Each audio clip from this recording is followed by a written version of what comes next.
বিপিএলে এক ম্যাচ পর আবারও জয় ফিরল রংপুর রাইডার্স। মাহমুদুল্লাহ রিয়াদ ও খুশদিলের ব্যাটিং তাণ্ডবে স্বাগতিক সিলেট টাইটান্সকে 6 উইকেটে হারিয়ে জয়ের দেখা পেল উত্তরের দলটি।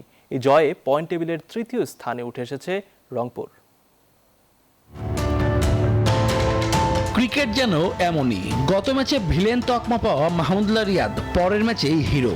দারুণ ব্যাটিংয়ে দলকে জেতালেন, স্বস্তি ফেরালেন রংপুর শিবিরে। টার্গেট মাত্র 145।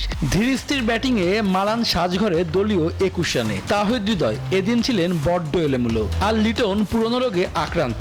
সেট হয়েও বিলিয়ে আসেন উইকেট, তবে মায়ার্স খেলেন 34 রানের ইনিংস। তারপর হাল ধরেন ম্যাচ সেরা মাহমুদুল্লাহ রিয়াদ, তার 34, খুশদিলের 19 রানে আসরে দ্বিতীয় জয় তুলে নেয় সোহানের দল।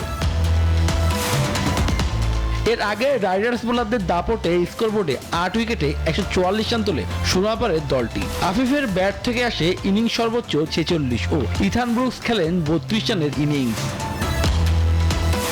3টি করে উইকেট তুলে নেন মোস্তাফিজুর রহমান ও ফাহিম আশরাফ। এই ম্যাচে টি-20তে বাংলাদেশি ক্রিকেটারদের মধ্যে দ্রুততম 400 উইকেট নেওয়ার কীর্তি গড়লেন কাটার মাস্টার মোস্তাফিজ। শুভ দেবনাথ, নিউজ 24।